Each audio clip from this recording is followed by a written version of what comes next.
Hey, what's up, guys? We're back with another episode of the Broest Bros You Knows. I'm your host, Viet, and I am joined in the studio by Passionate to help me talk about the great people over at DC Dog Runner. Like a DC dog.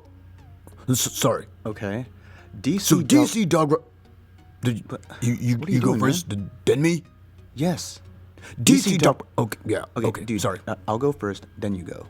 DC Dog Runner is a professional dog running company that currently services the DC, Virginia, and Maryland area. Their trained runners will make sure your pets have fun while promoting their health and well-being. If you are interested, please check out their website, dcdogrunner.com. I will be putting the link down below in the description. And if you use promo code Broest Bros, you'll get an additional free running session. All right, Passionate, you can say your thing now. Are you afraid your dog isn't reaching its maximum pet potential? Well, head on over to dcdogrunner.com and turn that fat terrier into a jacked terrier. All right. Nice, Passionate. What's wrong, man? You seem a little off your game. Oh, it's just emotional. He went out to go get cigarettes. You know how that story goes. I'm not sure what you're trying to imply there, Passionate. He went to go get cigarettes, and then he got them, and then he came back. Yeah, I know. Sucks. His breath smells horrible whenever he smokes. I'm just kind of sad that I have to hang out with the rankness. Well, it's time to get happy, Passionate, because we have an excellent episode today. We're going to talk a little Bellator 149, Shamrock versus Gracie, and a little UFC Pittsburg, Cowboy versus Cowboy. And we're so excited to be joined in the studio later on by Derek the Stallion Campos, who will talk about his upcoming fight with Melvin Guillard on the main card of Bellator 149. We're really excited about that. All right, let's get it started. We are The Broest Bros You Knows. We have an exciting weekend for MMA fans. Got Bellator 149 and UFC Pittsburg. This is going to be one of the few rare times where the Bellator card might actually be getting a little bit more of the media attention. And there's a lot of MMA purists out there that may not appreciate how much attention the Bellator card is getting. It is unusual. It's a card, and the headline, Gracie versus Shamrock. These are the you're talking about the forefathers of the sport, and these guys were it. It's UFC. They fought in UFC 1. It's incredible. Back in the day when you had tournaments, and people would fight multiple fights in the same day, and there were no real weight classes. This was just truly hardcore. The only two rules were no biting and no eye gouging, and there were unlimited 5-minute rounds until a winner was decided. It was nuts. You had a guy like Art Jimerson who showed up just wearing one boxing glove. It was crazy. Very different from the UFC we know today. In many ways, it demonstrates just how young this sport really is when you can still have two legends that really put this sport on the map still competing. Joe Rogan and Robin Black had a really interesting conversation about mixed martial arts in general and how it's sort of this social experiment to distill not only who is the baddest man on the planet, but what style of fighting, and not just a particular style of fighting. Mixed martial arts competition is an amalgamation, a process which requires both a synthesis of all effective martial arts and then a distillation of those principles into their most purest form. And that is why mixed martial arts is so great. It is constantly evolving. The fighters are constantly getting better. The fighters today are so much more skilled than the fighters of Royce Gracie and Ken Shamrock's days. And of course, matches between Kimbo Slice and Dada 5000 seem to do very little to this evolutionary process. And so I absolutely understand when many of the more hardcore MMA fans are a little disappointed in what they consider a tentpole event, a sort of circus show. And while it is true that the results of the co-main events will add very little to the current MMA landscape, I still believe that it serves a purpose. The point of a circus is to draw attention, to get you to come in and check it out, even if you had no prior interest in whatever the show was about. And I think that's great. It's great for a sport that's already grown in popularity to bring in maybe some of the more casual fans that may have had some interest, were kind of on the fence about it. Now they're like, oh, I've heard of Kimbo Slice. I've heard of the legend Royce Gracie, and when he fought like 3-4 dudes in the same night and like beat them all. I'd love to see that guy fight. And anytime you can rile up that kind of interest for a sport, that's just great. And there's more fans, and I think as fans of any sport, it doesn't matter what drew you in initially. We can't help but gravitate towards greatness. And once people get their taste of MMA and they watch something like this, either it wasn't for them and they weren't going to be fans anyways. But if they watch this and they're like, oh man, that was kind of cool, but I kind of want to see like what it looks like at the top level. Let me go check out some George St. Pierre videos. Let me go watch like a Robbie Lawler fight or a Conor McGregor fight.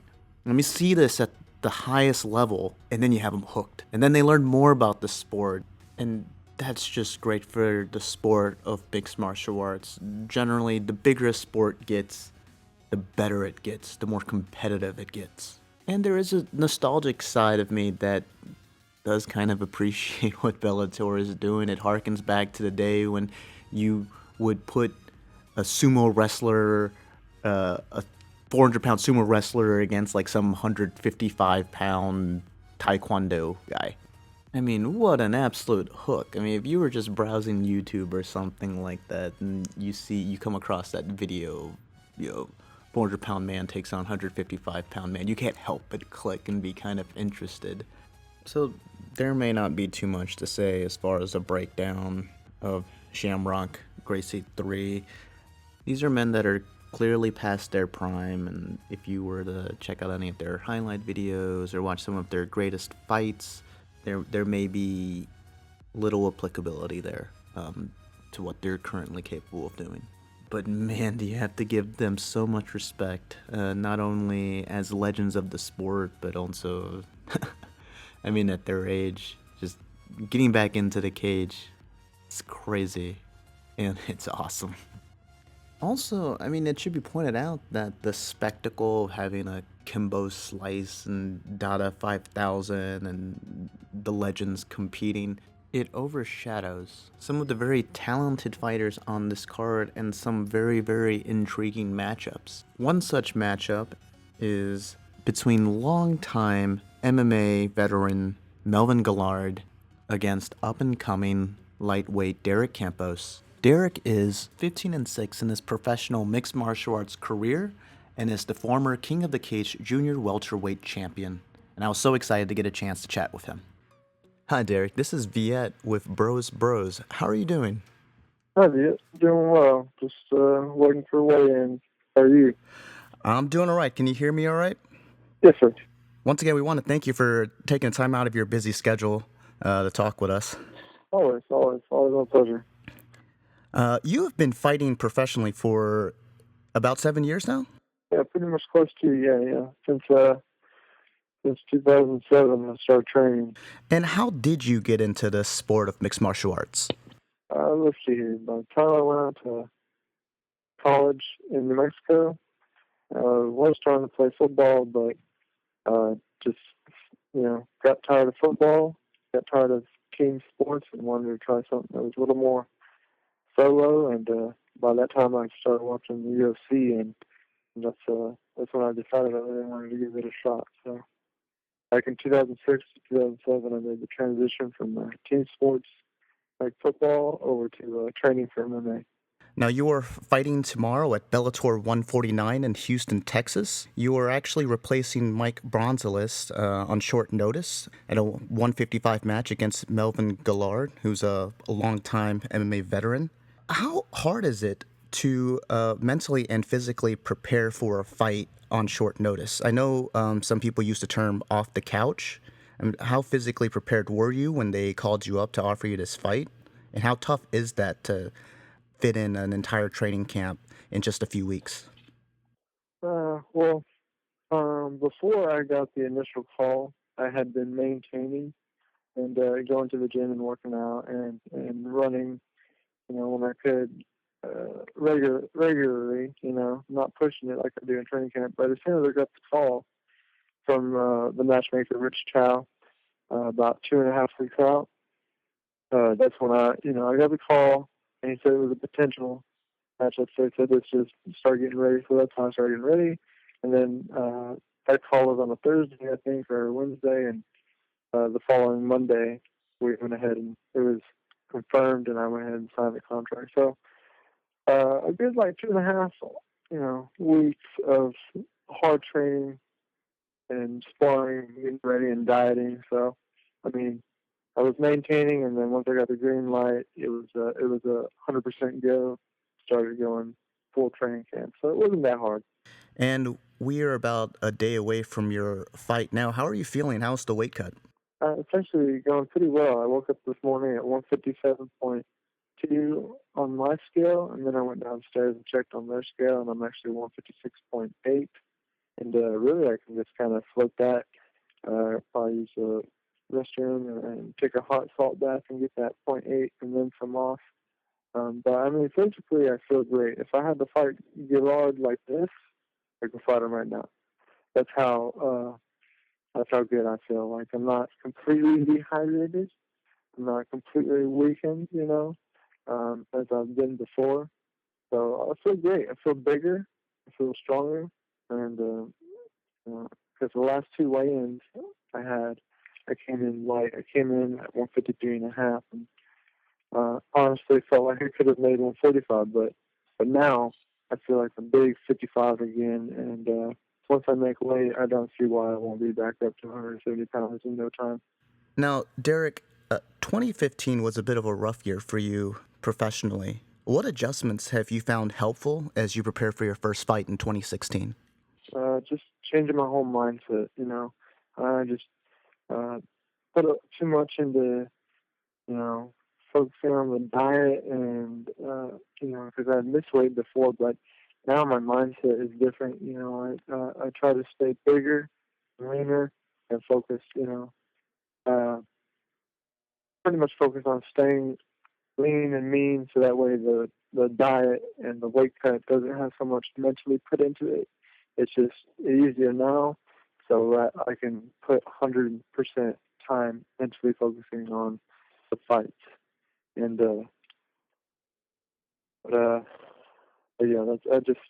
mentally, my mind is more wrapped around the fights and more wrapped around what I need to do to get in there and win strategically. So. All right. And as we've mentioned before, your opponent is Melvin Guillard. He's been in the sport since 2002. Now, just looking through your career, you've had some good submission victories, and we know that Melvin Guillard has been susceptible to submissions in the past. What all have you been working on? What is the game plan in preparation for an explosive striker like Melvin? Well, watching his last two fights and watching him over the years, he definitely is susceptible to submissions and kicks. Anybody can get in there and probably trade Melvin all day and take a chance of getting caught. But for this fight, I really want to mix it up and start working on some weird tie. Go after him with a different look in the stand-up game, and eventually try and take him down. Like Gertz did, and use my jiu-jitsu, because I don't think a lot of people underestimate my jiu-jitsu, and I have a pretty heavy top game with my jiu-jitsu, and I'm looking to pressure Guillard from all angles and break him that way. For some of the fans out there that may not be as familiar with Derek Campos, what can they look forward to when they watch you fight?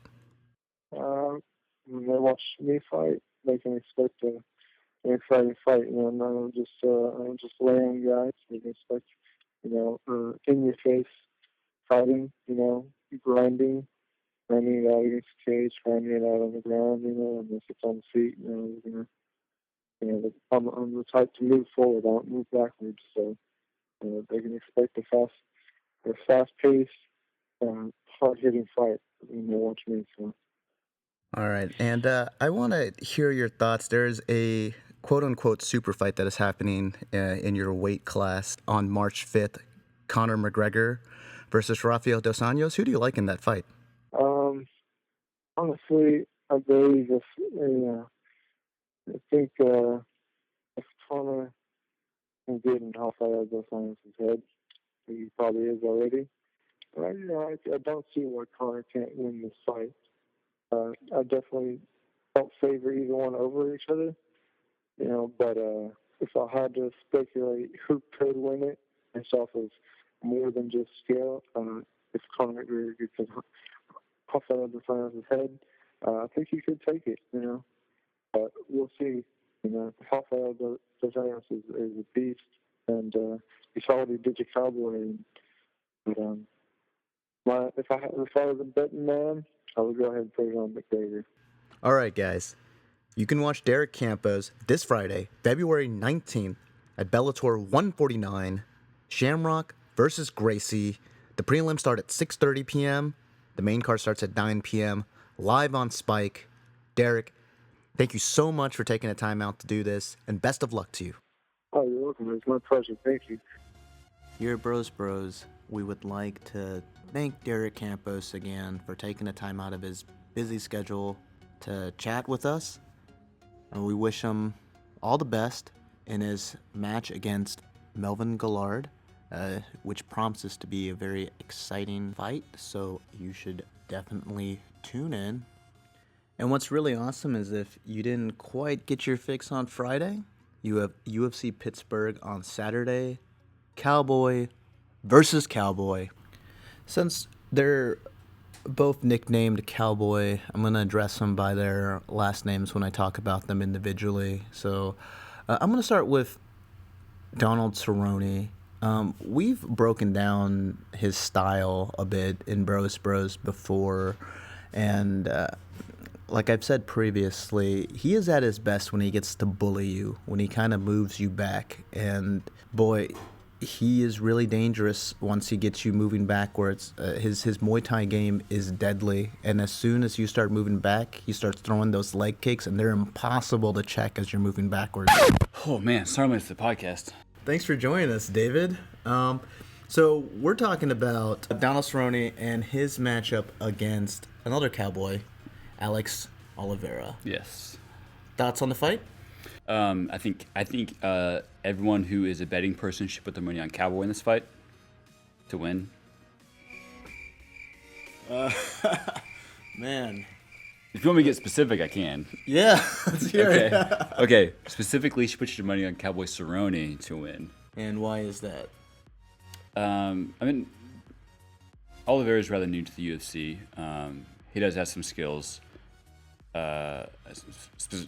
specifically on the ground. But I feel like Cerrone is more well-rounded and just a better fighter overall. I mean, his stand-up is heads and shoulders above Oliveira's stand-up. And his ground game is no slouch either. So I think that, Cerrone comes out and Cerrone does this, usual thing where he's slow for the first 2 minutes of the fight and then just decides to turn it on and put Oliveira away probably in the, let's say, towards the end of the second, early third round with TKO. Oliveira, he's 27, but he's very young to the sport. He's only been really training and competing for 4 years now. He's only been in the UFC since March of last year. And he's how many fights since then? Like Cowboy Cerrone, this guy loves to fight, though. And he's been in 5 fights since he's been in the UFC. I think that's where the similarities stop, though. I think a lot of people are kind of saying, like, oh, he's basically like the Brazilian Cerrone. He's like the Brazilian Cerrone in that he just loves fighting, and he'll take fights short notice. We were talking about this earlier. It takes a Donald Cerrone type person to take a last minute fight against Donald Cerrone. He's at 170, which means he's considerably even stronger, more powerful than he is at 155. From that standpoint, though, Oliveira, they both fought at 155 in their last fights. Oliveira's actually fought at 170 before. I think he may come in naturally like a slightly bigger, stronger fighter. He looks like a bigger guy than Cerrone, just naturally. Yeah, he's a thick guy, and I think if you watch his fights, a lot of his success has a lot to do with just his natural talents and being bigger, stronger, faster than some of his opponents. If you look at his striking, it's very different than Donald Cerrone. Donald Cerrone is very slick. He really likes to be able to throw really quick strikes to be able to set up his just absolutely devastating kicks. And Oliveira really, he loads up. He loads up and then he follows, and that's to his detriment. If you just watch their jabs, completely different. You see Donald Cerrone, quick, snappy, using that to set up his other strikes. You see Oliveira, and he almost kind of loads up on the jab and lunges for it. Very, very, very different style strikers, and I think the difference there is just experience. I think Oliveira can work on his striking game, can work on everything in this game. He's just so new. He has a lot of room for improvement. Lots of room for improvement. Yeah. I think, 2 years down the line, this may be a very competitive fight. Right. Right now, I just don't see it. I don't really. He's just too green. I know Cowboy, his one weakness, he starts off fights a little slow. He's had some problems when guys have been able to really get into the pocket and really push him back and not allow him to be the bully, give him the space to not only work his straight, but then also follow it up and throw those just deadly leg kicks. I don't know if Oliveira can do that. Right, because if you look at the guys who did capitalize on Cowboy's slow starts, it's basically murder's row. It's not, you don't have someone like Oliveira on that list. My question to you, I don't see a lot of similarities in the way they fight, except on the ground. They both like to take back control, and they both like to sink in that rear naked choke.